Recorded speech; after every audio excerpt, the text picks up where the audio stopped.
let me begin with where Ashoka University is. I'm sure many of you are already aware.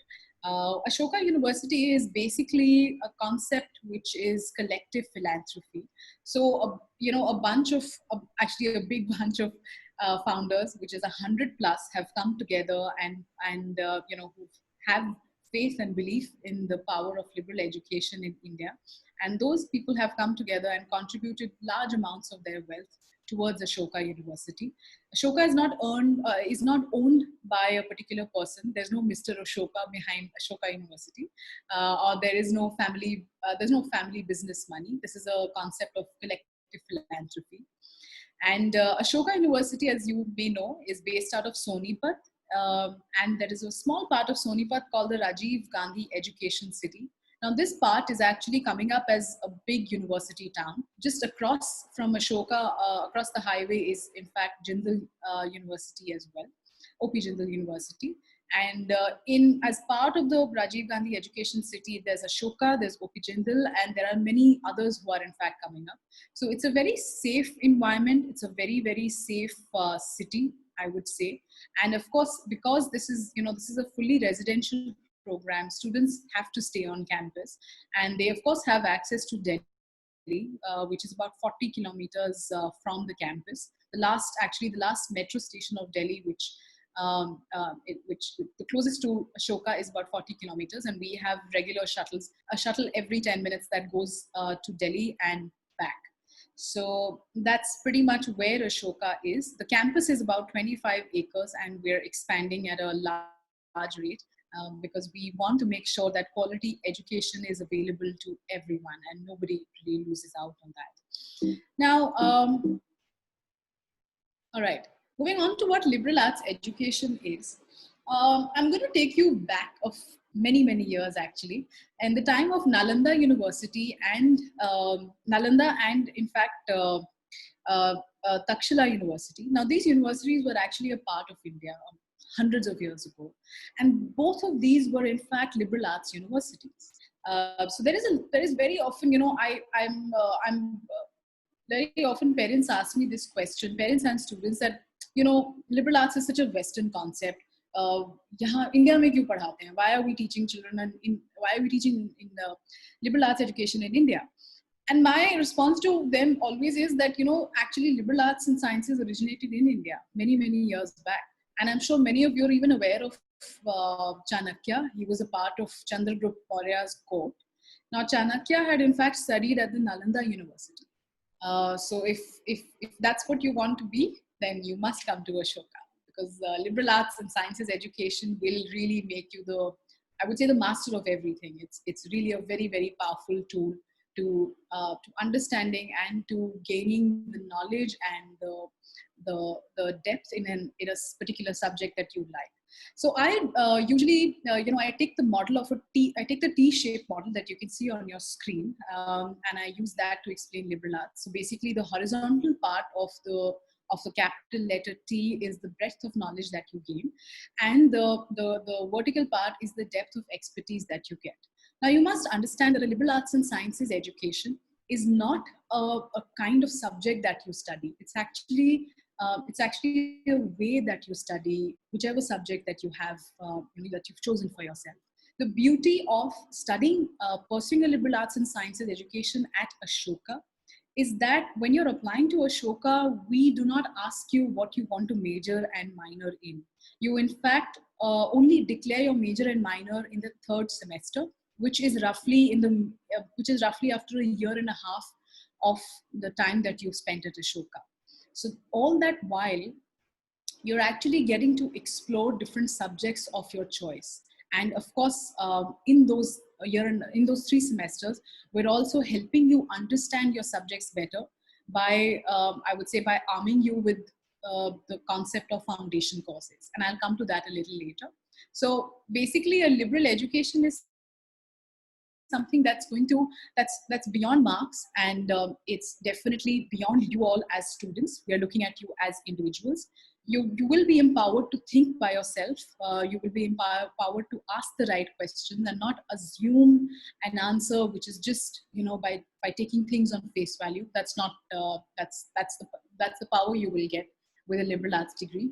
And I must tell you here that, in fact, the Indian government has just recently made a recommendation in its national education policy for setting up Indian Institute of Liberal Arts. This, in fact, follows suit with, when back in the 1960s, the Indian government had recommended the setting up of IITs, and then came the IIMs. Then NIFT followed suit. And now, in fact, I would say in the next couple of years, the Indian government will set up the Indian Institute of Liberal Arts as well. It's massive competition for Ashoka, but the point being that liberal education is the way forward, very much. Again, it's it will give you versatility, it will give you agility. You will become definitely more fluid as people, even as people who have opinions or who have thoughts about various things. You will be able to engage with people better. You will be able to, you'll be empowered with you'll be able to exercise a choice by yourself, right? So that's mainly, very broadly, what a liberal education is and how it empowers you. Just a few more things about how it works is, and it really, and what my favorite part about, I would say, liberal education is that it breaks away from the concept of compartmentalization. Many of you and me, in fact, we've all kind of, we've come out of the Indian education system thinking, I didn't get good marks in class 10 in class 10 board marks. So that means that maybe I can't be a science student just because my school put a cutoff on me that if you didn't score this much in maths or chemistry, you were not good enough to pursue science.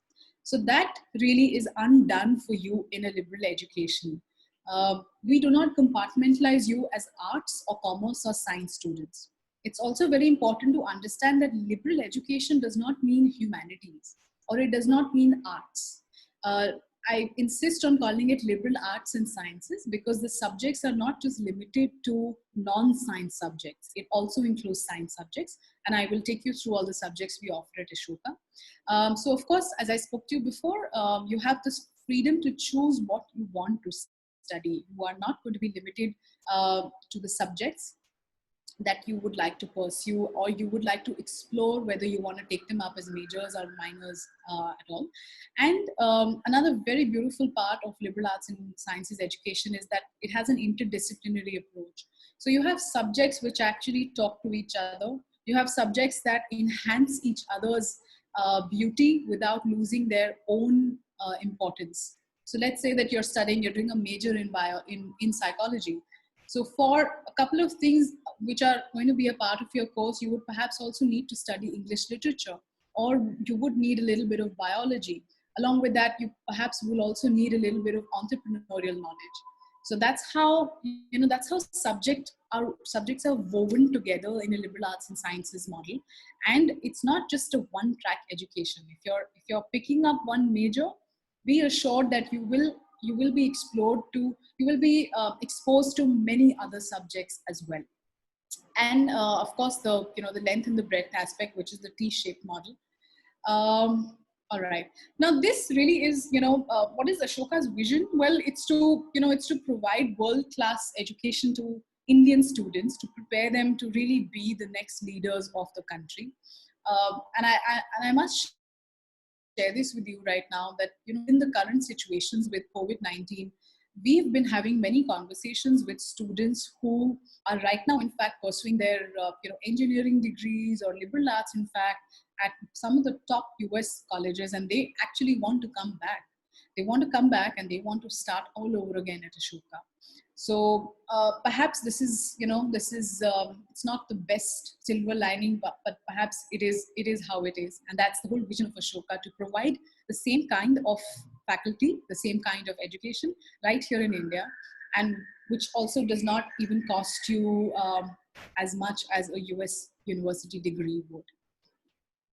All right, so what is it that makes us so unique? Why am I sitting here and talking to you about Ashoka and trying to sell you, trying to convince you to apply to Ashoka? Well, again, I would tell you that it is the top university for liberal arts and sciences education in India. Another factor about Ashoka, which is very unique, is our financial aid model. Ashoka University is the only university in India which offers you need-based financial aid. I'm sure many of you are aware that financial aid typically in higher ed is either merit-based or financial or need-based.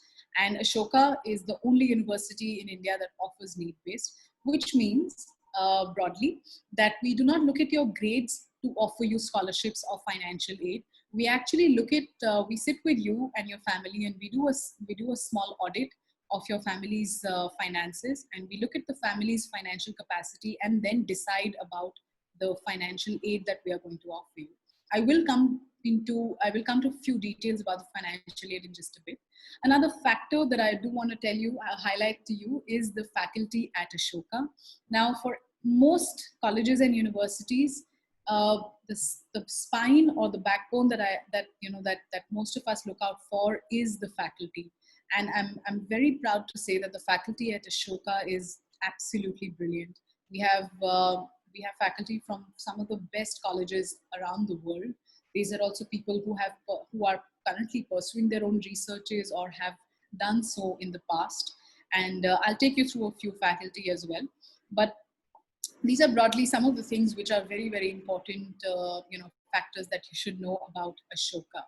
Now, these are some of our founders. As I mentioned to you, that this is a concept of collective philanthropy. So these are some of the people who have come together and invested their, large amounts of their wealth in Ashoka University. You can see Ashish Dhawan right on top. Mr. Ashish Dhawan was in fact one of the first few founders, the first four people who started to conceptualize and started to have the conversation about Ashoka. He himself is an alum of Harvard and Yale. Then you can see Mr. Pramod Sinha. Mr. Pramod Sinha is again a very, very seasoned educationist. He himself was the founding dean of the Indian School of Business in Hyderabad. Then there is Padma Shri Sanjeev Bhikchandani. Mr. Bhikchandani was again one of the first four founders of Ashoka. He himself in fact, he revolutionized the job search market in India. He was the founder of Naukri.com. You can, of course, get more information about them online on our website. Those are two of our main leaders. You see the Vice Chancellor and the Chancellor. Again, they are both from some of the best universities in the world. This is just a small short glimpse of our faculty. We have over 96 full-time faculty. So your interaction is not just limited to the classroom. You get to interact with your faculty over lunch, over coffee, in the library, so on and so forth. I'd just like to highlight one person here that I often talk about is Mr. Gopal Krishna Gandhi. So Mr. Gopal Krishna Gandhi is a very seasoned civil servant and diplomat. He was in fact India's first diplomat to South Africa. And he, who is in fact a professor for history and politics at Ashoka, he himself is the grandson of Mahatma Gandhi. Yes, so that's the kind of exposure that you're going to get while you're at Ashoka. And this is just one of the examples. There are many, many more examples. And imagine being in a classroom where you're studying history and politics from someone with that kind of lineage. So that's the kind of exposure that you will get at Ashoka. Of course, you can see all of these faculty members, and these are just 8 out of 100 plus are PhDs and are people who have studied themselves at some of the top universities. And you can read more about our faculty on the website. I want to come to one of the most important parts of the presentation today, which is our breakdown of the course. Now, every semester is 6 months. So in all, you will have 6 semesters, which will be conducted over a period of 3 years. Now, at the end of 3 years, you will either get a BA honors degree in a non-science subject and a BSc honors degree in a science subject. Along with that, we also offer the fourth year, which is not a degree program, but that's a postgraduate diploma in advanced studies and research. That's an optional year, and I will explain to you. I will come to that in a little bit. First, let me begin with the 3 years, which comprises of foundation courses, majors and minors, and co-curricular courses. Now, before I go on to explain you foundation courses, I'm going to go back a few years in life, and I'm going to go back to the time that your maths teacher actually started to introduce geometry to you. Okay. Now, when your maths teacher told you that, okay, tomorrow we're going to start geometry, she definitely told you to bring along a geometry set, right? Now, without a geometry set, it would not have been possible for any of us to know what triangles are, to measure or to even draw a perfect circle without a compass, or to even, to know anything about geometry, right? It would have been impossible to know geometry without geometry set. Well, exactly like that, your foundation courses are your geometry set to your liberal arts and sciences degree at Ashoka. Now, what you see on your screen are 9 foundation courses, which are mandatory for every student to pursue. Whether you're coming to us as an art student, whether you're coming to us as a commerce student or a science student, doesn't matter. These courses, imagine them as your geometry set. So these are mandatory for everyone to pursue, and these so these are 9, and these are mandatory for everyone to pursue. These will basically prepare you for pursuing your degree further. Now, all these 9 are basically standing on 3 pillars, which are very, very essential in a liberal arts and sciences model, which are reading, writing, and researching.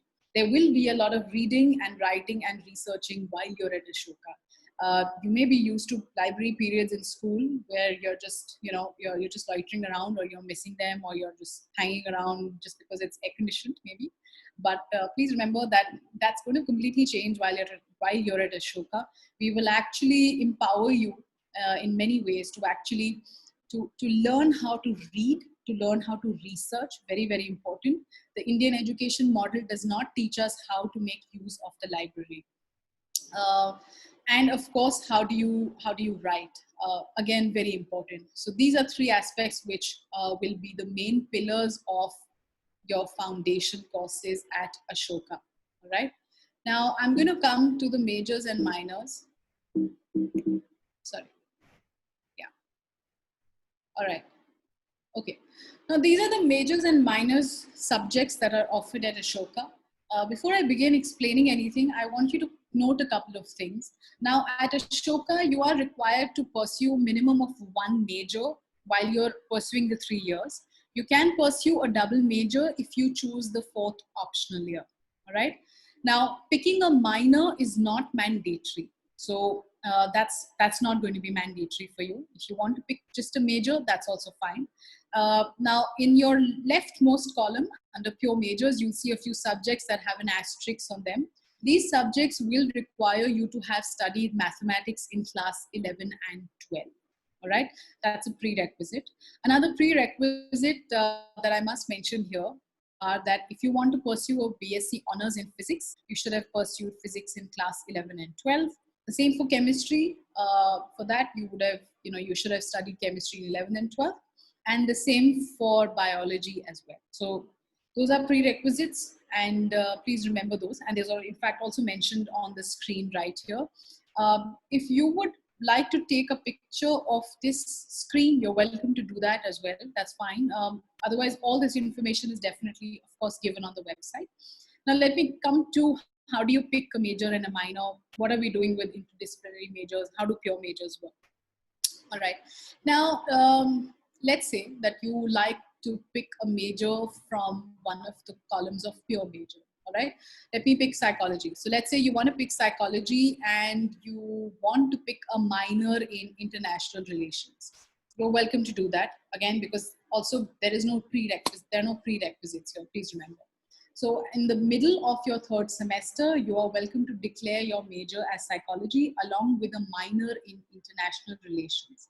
Now on your transcript, it will say that you have completed a BA honors in psychology along with a minor in international relations. So the credits of your minor will also be added to your transcript. Again, minors are not mandatory. You do not have to pursue a minor. Remember that. Now, let's say that you are not really convinced about any of the subjects from a pure major, but you really like something from the interdisciplinary major. Let's say I pick English and journalism, all right? You really like English and journalism, but you really want to also study psychology.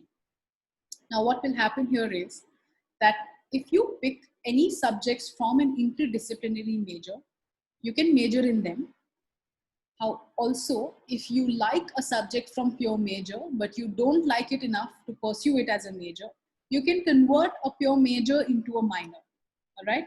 So if you want to pursue an economics and finance major, and you also want to study psychology, but psychology is actually not present in the list of minors, you can convert psychology into a minor. But none of the interdisciplinary majors can be converted into a minor. So the only minors which can, the only subjects which can be converted into a minor are your pure majors. Minors themselves remain as minors, all right? And there's a reason for not being able to convert an interdisciplinary major is because you can see most of these subjects, all of these subjects in fact are combination subjects. So these cannot be converted into minors. I hope that combination is clear. I'm happy to take on questions at the end about, how do you choose and what do you choose. Again, when you're applying to Ashoka, you do not have to declare your majors and minors. We have an office called the Academic Affairs Office. They will actually sit with you and in your third semester, take you through all the subjects that you've pursued so far. And they will in fact help you decide your major and minor if you're confused. Now, coming to the co-curricular courses, at Ashoka, two co-curricular courses are mandatory for you to pursue while in your 3 years at Ashoka. It's really up to you at which time, which semester you want to pursue that. But it is mandatory. It's a part of your basic credit system to pursue 2 co-curricular courses. These are some of our co-curricular courses, in fact. All right, now coming to the optional 4th year program, this is an additional 1-year PG Diploma program. Please remember, this is optional, it's not mandatory. A lot of our students who want to pursue postgraduate education in the US often opt for this program because this in fact counts for your 16th year of formal education. So this is very, very helpful and very, this actually counts as your 16th year. So if you're planning to pursue that, post-graduation in an institute, in a US college that in fact requires you to have 16 years, this would be your best option as well. So now for the 4th year optional program, you have 3 ways in which you can pursue it. You can do an advanced major. So let's say that you did a major in English and journalism and you want to pursue that further. So you could actually do a double major in English and journalism. And while you're pursuing your 4th year, you will have to have 4 more courses in that subject. You will have to write a thesis and you will also be teaching assistant. So that's one option. The second option is that you can convert a minor into an equivalent major. And the third option is that you can pursue a new minor altogether, right? And this will not get added to your degree. Please remember, this is an additional postgraduate diploma. All right. Now, a liberal arts education would be incomplete without sciences, and we are very, very particular about sciences at Ashoka. These are, what you can see on your screen are the science subjects that we offer. I must tell you here about the Trivedi School of Biosciences that we launched this year. Now, the Trivedi School of Biosciences was actually the brainchild of 2 Nobel laureates who felt the need to establish it in India and the need to establish it in India in Ashoka. So we've established the Trivedi School of Biosciences, where a lot of research is going on, where students in fact themselves are researching on many, many topics.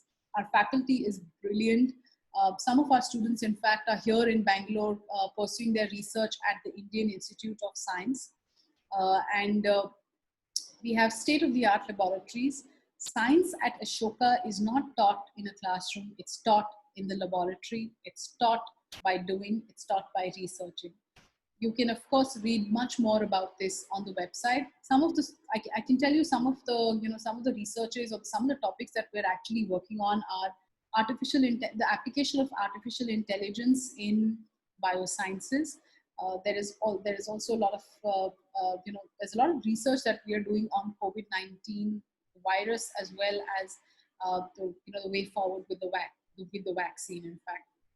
All right, now these are some of our collaborations. Again, these are some of the best universities and colleges across the world. And these are not just logos that we've put out there. These are actually, these collaborations run very deep. I can give you an example here of Yale. Yale, in fact, helped us set up our entire admissions process, our entire back end of the admissions process. And we have many students who, in fact, go on to pursue their summer abroad programs and their semester abroad programs at these respective universities and colleges. Last year, 62 students went on to pursue their summer abroad. Many students also pursue their semester abroad programs, and you can see the list of universities that our students go to. Semester abroad programs are very popular also because if you choose to pursue a semester abroad program, your credits from that semester will actually get added on as Ashoka credits, and they will in fact show on your transcript as well. So let's say you went to pursue your semester abroad at Harvard, your transcript will actually say that you pursued these credits at Harvard University. So again, a very popular semester abroad programs are very popular, and your choice of semester abroad programs is not limited to just the collaborations that we have. We will in fact help you decide and help you do the entire application process for, let's say, a university or a college that we don't have collaborations with. All right, so if you don't take up any of those, you're also welcome to do a summer internship. Internships are very popular again at Ashoka. You can see the industries which are represented here. These are some of just a few of the top companies that our students are placed in. Many students do extremely well at their internships, and in fact end up converting their internships into full-time employments as well at once they're done with their time at Ashoka. So you can see there's consulting, there is the development sector, there is the education sector, there's design, there is communication, there's travel, everything really. So this is just a very small glimpse of the summer internships. We have, I'll come to that in a bit. Now, these are just a few glimpses of our resident life. We at Ashoka understand that, we have to have, it's not just about studying, but college life is very important if you have a good, fulfilling in campus life. We've all, whoever's had a good time in college, we've all made friends for life. We've all had a very holistic experience of student life. So we understand that very well at Ashoka, and we offer extremely comfortable and a very holistic student life. So we have separate residence halls for men and women. All of these are fully air conditioned. We have a very well established infirmary on campus. So you have round the clock access to first aid. We also have a salon because we do feel that you do need to look good, and that makes you feel good. So we have a unisex salon as well on campus. We of course have laundry services. Many of you don't like to do your laundry, and that's fine. Maybe you're already doing it right now, but at Ashoka you will not have to do any of your laundry.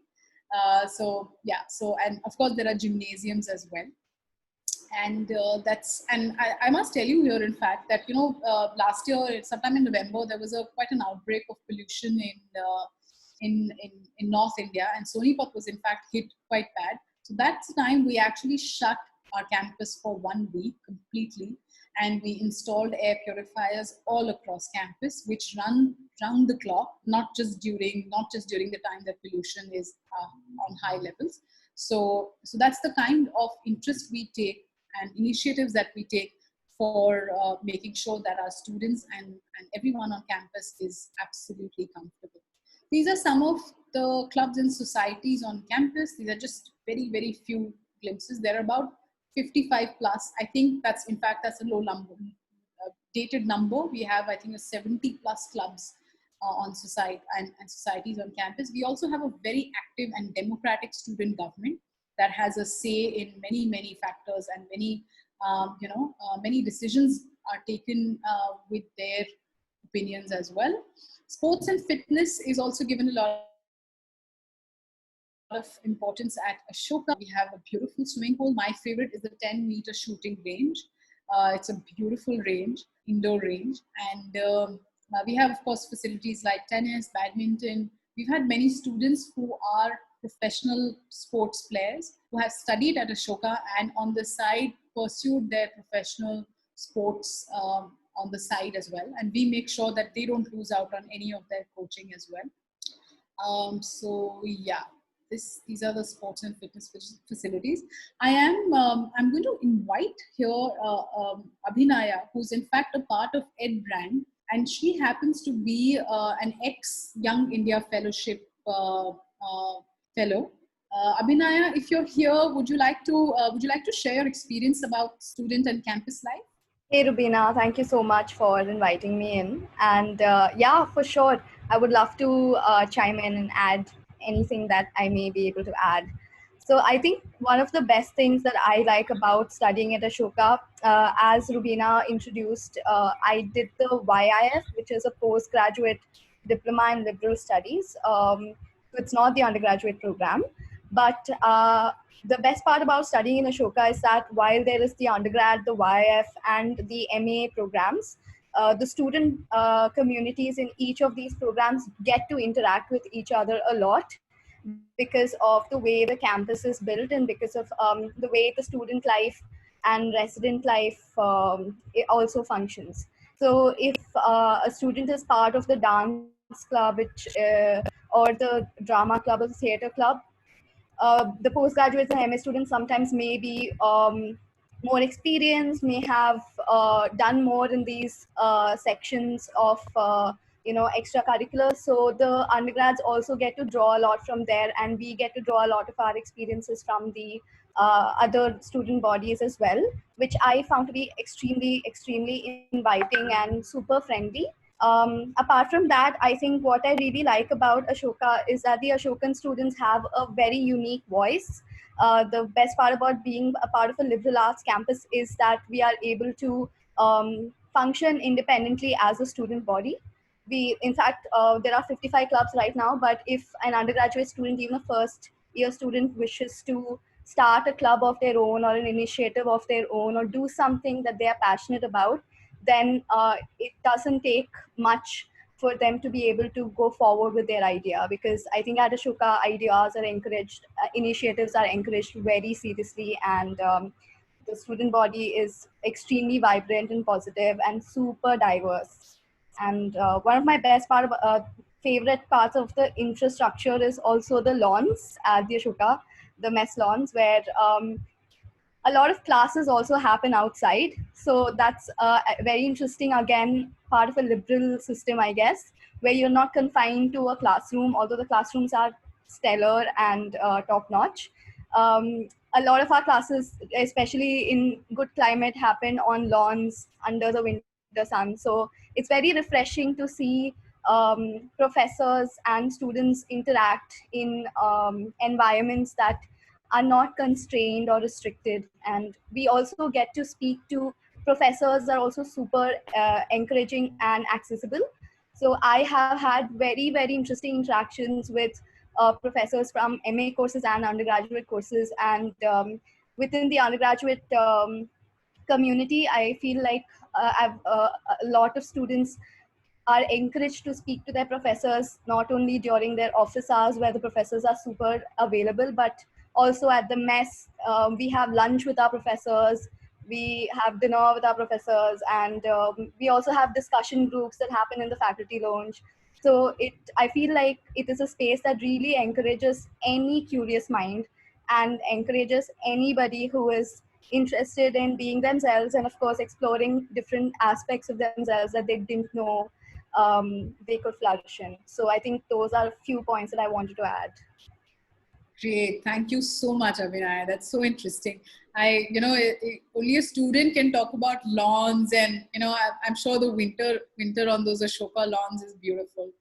But yeah, thank you so much. Thank you for sharing that. Thank you. All right. So I'm going to now just speak quickly about the fee and the financial aid, the need-based financial aid. So Ashoka's fee is the fee is actually 9.4 lakhs per annum for every student for every year that you spend at Ashoka.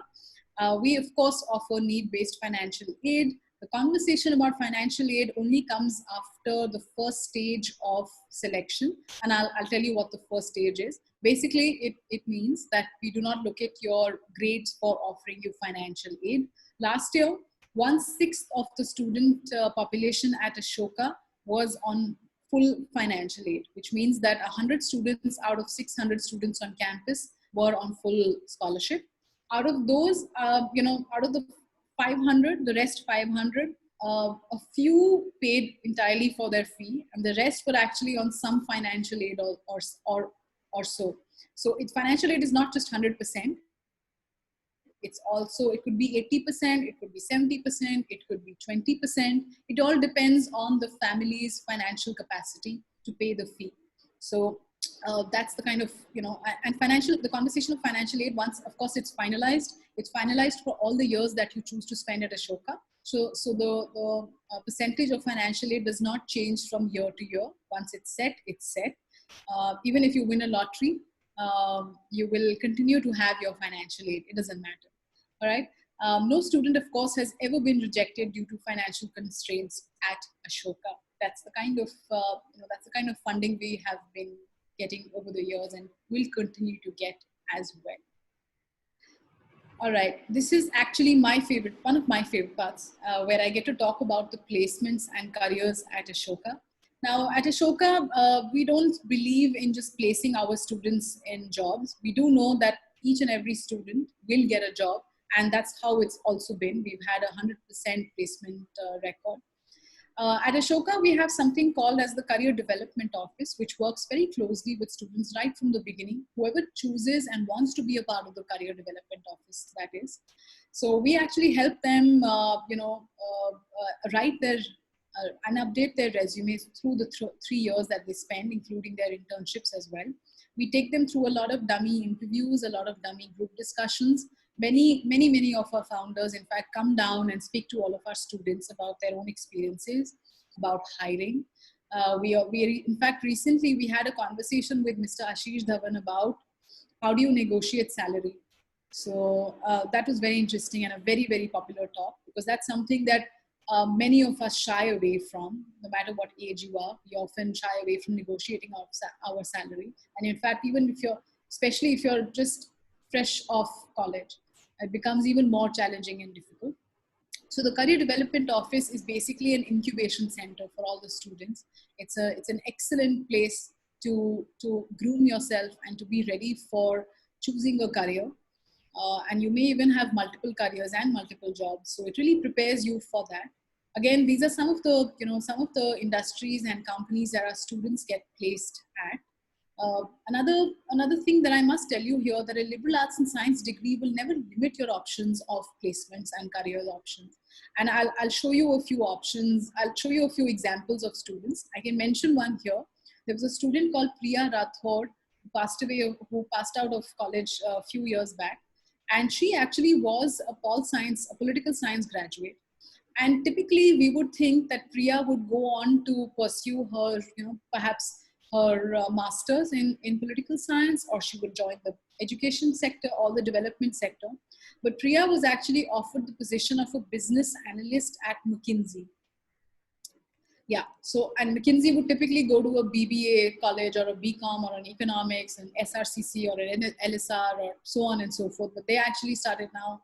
A lot of these companies have begun coming to Ashoka and hiring students from us. You can in fact log on to our YouTube channel, and there's a very interesting talk by some of the higher HR professionals from some of these companies, and they're actually speaking about why they prefer to hire from Ashoka than hiring from other universities and colleges. Very, very interesting conversation again. These are some of the industry breakdowns. Last year, 330 and counting students were placed across some of these industries. And please remember that the placement office at Ashoka, it's optional. And whichever student actually has opted for it, all of them have been placed in careers of their choice. Last year, in fact, the highest salary offered was 23 lakhs per annum. And I often like to mention here that it's probably higher than, the number is higher than even the age of the student. The average salary was 8.5 lakhs per annum, and you can of course see the industry breakup as well.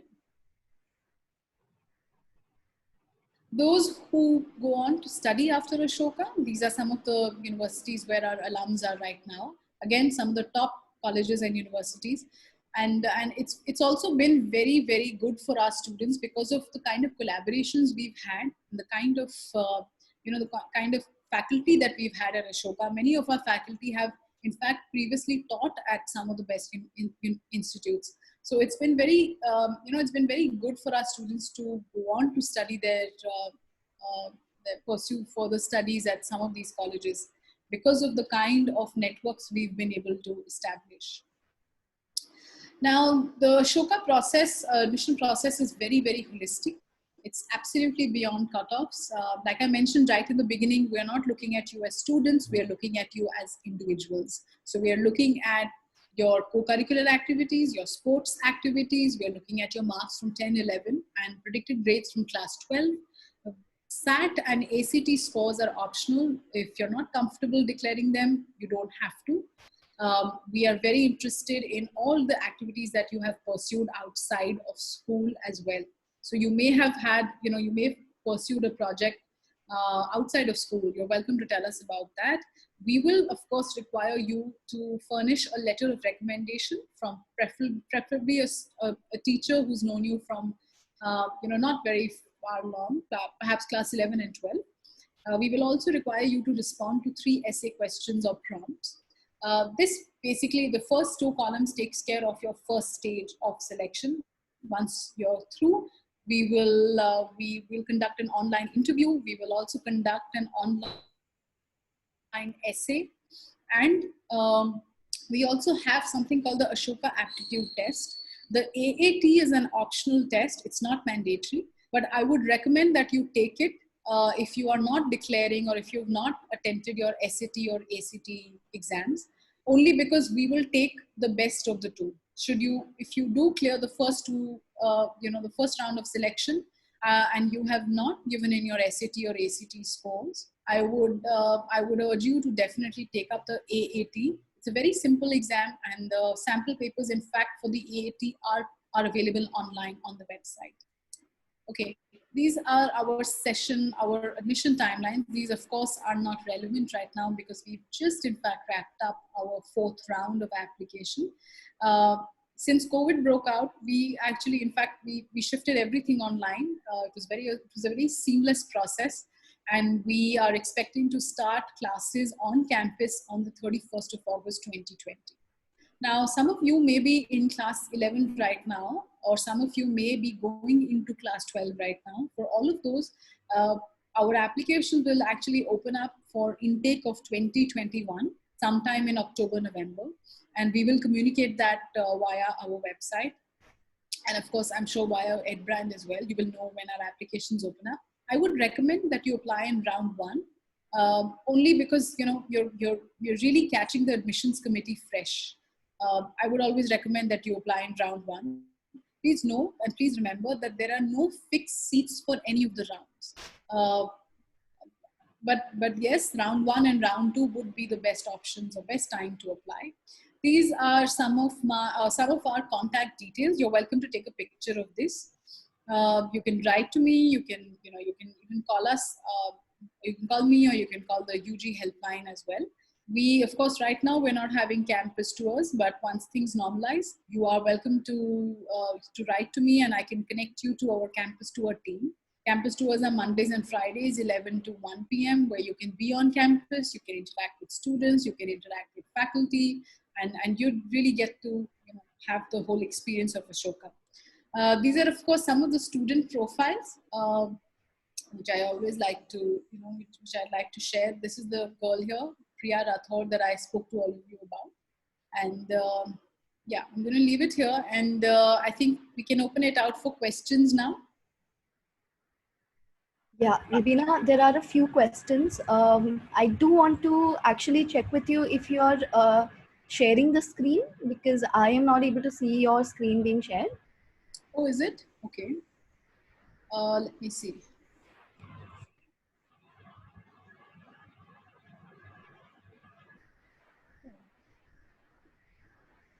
Yeah, now we can see Visible now? Okay, has it just gone off, or do you want me to go back to some slide? If you can go back to the contact slide and Absolutely. yeah. Sorry, if any of you don't have any questions and you want me to go back to a slide, I'm happy to do that as well. There Uh, are a few questions, so I guess you can answer them while the contact screen is here, and then we can go back to any screen that you think we should go back to. yes, yes. Um, One of the questions that have been asked over here is if there is any plans to introduce communications as an undergraduate major in 2021. Well, not as of now, but we do have an English and journalism major, and that actually covers communication as well. So right now, we're covering most of the the umbrella courses, and we're introducing all of these as part of those as part of those majors. So yes, communications is a subject that you study, but you study that under English and journalism, the major of English and journalism. Great, thank you. I hope that answers the student's question. Further, there is a question about a few details on the admission process. I think you did uh, you did mention a few details about the admission process, but is there anything more that you'd like to add?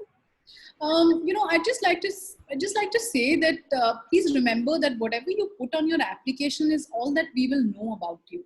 The Ashoka application is it's a long process and it's a very detailed process. So remember to take time out to write your application. Don't be in a hurry to apply. Don't be in a hurry to write and finish off your essays. And make sure that you write your essays yourself, and make sure that whatever information you furnish to us, we will not require certificates right away. But if you are shortlisted for the interview round, then we will require you to furnish, certificates for that as well, for everything that you've mentioned on your application.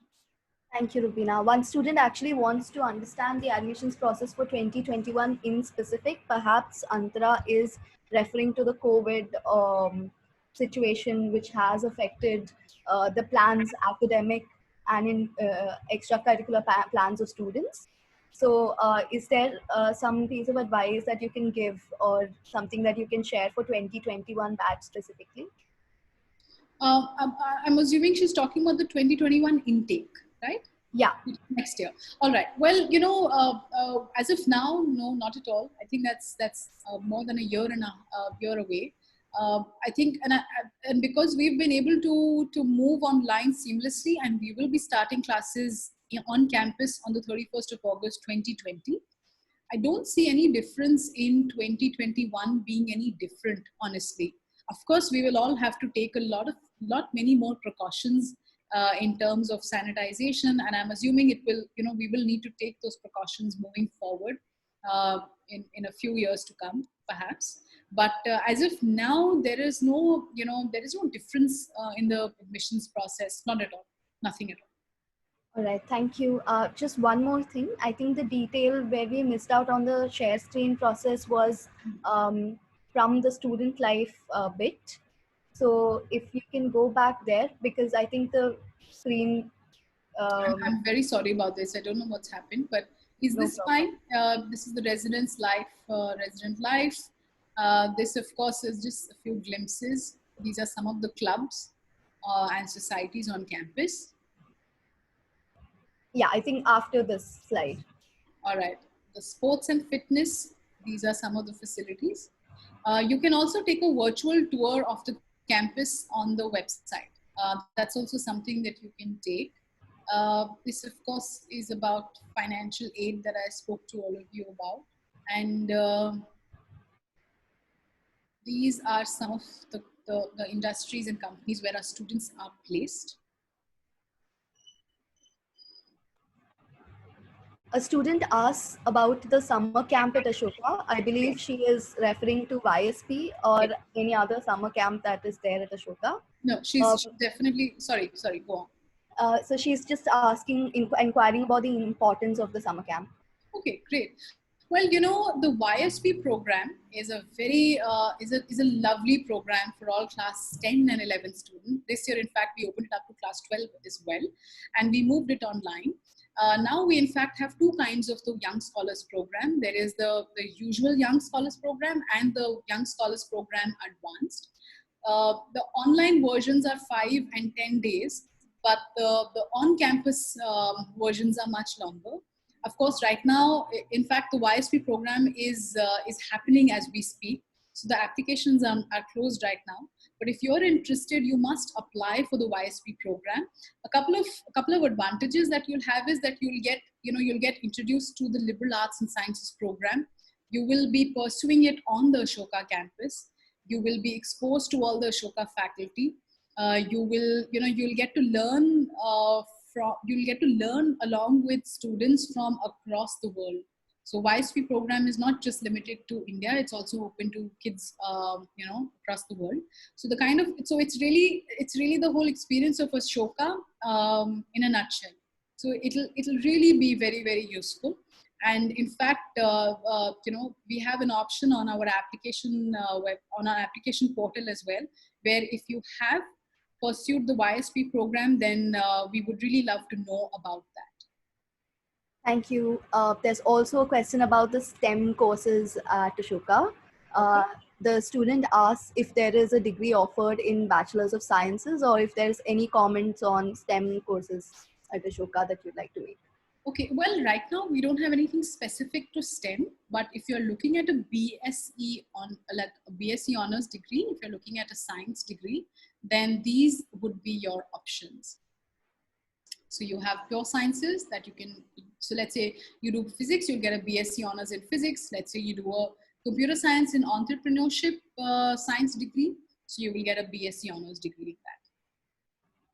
Thank you for that, Rubina. Just one more question, asking for more details on what students may expect during interviews. Is it subject specific or is it more general? And if there are any details that you could share about the on-the-spot essay writing or writing prompt as well, that would be great. Sure. Thank you for that question. It's a very important question, and we often get that a lot. Well, the interview process is basically, it's very simple. A lot of your questions which will be asked in the interview will be based on your application. And I always like to tell students, remember that whatever you write on your application, you must write that in all awareness, and you must write that with keeping in mind that you might be asked about anything and everything that you're writing on your application. So that's one thing that you may be asked. We often also want to know about students' opinions on the current scenario. So it could be COVID-19, it could be, their opinion on the NRC, CAA. It could be anything which is actually happening in the world at that point. So and interviews are not very long. They're usually just between 15 to 20 minutes. So that's usually what is asked in the interview. And the on-the-spot essay prompts, some of the samples are also given on the website. And the on-the-spot essay, in fact, we've introduced just this admission cycle in 2019, in the 2019-2020 cycle. And this is just to make sure that, essentially to make sure that the students have written their essays themselves, and also to see their spontaneity, to see how they are with words. And this exercise of on-the-spot essays are in fact conducted with the webcam on. So the interview, of course, and the on-the-spot essay are conducted, even the Ashoka aptitude test. They were being conducted online until now. I'm sure in the next admission cycle for 21, we will have all of that in person like we were doing this before. All right, perfect. Thank you. Are there any more questions anybody would like to ask at this point?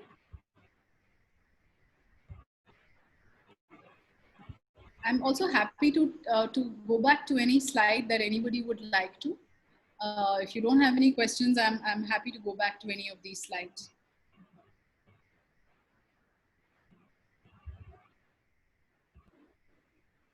Rubina, since liberal arts basically allows one to explore a lot of different subjects, does a student or applicant at any point have to mention specific majors as subject interests during the interview process? Is that an upper hand, or to show specific interest, or is it okay to kind of see liberal arts for giving opportunities to explore many subjects and options? Very important question. Thank you for asking that. Well, in the application, the Ashoka application, we only ask you about preferences of majors and minors. The only reason for that is because so that we can make accommodations in the classroom for the first 3 semesters, rough accommodations. Even if you change your mind once you get admitted to Ashoka, that's absolutely fine. That's the whole concept of liberal arts, that we're not going to limit your options. So you will only declare your major and minor in the middle of the 3rd semester or sometime at the end of 3rd semester. So yes, you will be asked about what interests you, what majors and minors you're curious about, but there's never a time that we'll hold you up to that. Not at all. Great. Any tips for the Ashoka aptitude test preparation? I would definitely urge you to look up the website and go through the test. It's a very simple test, very similar to the SET actually. And you can perhaps, you can time yourself, you can do a couple of them, you can just practice them, yeah. But it's just a very generic aptitude test, and I would just urge you to, even if let's say you have declared your SET and ACT scores, I would definitely recommend that all students take up the Ashoka aptitude test. All right. I think one last question, Rubina. Do you know what could you share what the selection rate or acceptance rate for undergraduate programs at Ashoka? Sure. Well, I get this question very often, and I don't have a number for anyone, because I feel like acceptance rate is also something that's fair to share once you've been around for a while, right? If we're under 10 years old right now, and it wouldn't be fair to actually give a number out. But I can tell you this, that we have a capacity for 600 students, and we've had applications over 10,000 in the past couple of years. In fact, this year we hit a very, very high number. So, and it changes every year also, because we are also increasing our capacity. The next year we're looking at accommodating 650 students. The campus is expanding at a very large rate. So I can't really share a particular number, only because the number of applications are increasing, along with the number of the capacity that we have in the undergraduate program as well. All right. Thank you so much. Are there any more questions? And I think while we wait for more questions, I would love to pitch in to say that at Edbrand, we work with students who have aspirations to go to Ashoka, and it's been always fun to work with students for Ashoka applications. So we are also helping students and families get more information regarding the process right now at the time when information is vital. So please feel free to contact anyone at Edbrand. I will leave out a few contact details in the chat box in case you are interested in signing up for a complimentary counseling session, and we'll be happy to set that up with our founder and senior counseling team. I think Rubina would also be happy to put down her details in case anyone has any questions.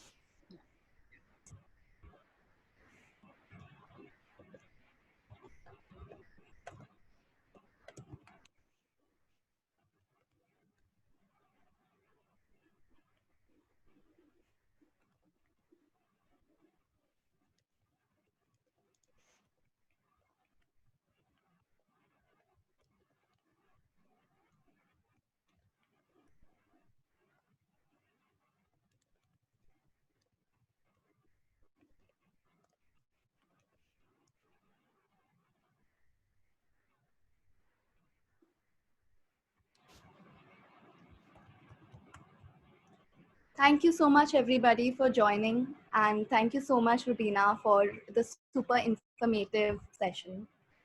Thank you. Thanks, Abhinaya. Thank you for chipping in. Thank you. Bye-bye. Thank you, Arjun. Thank you, Sunena. Thank you, everybody. This was great.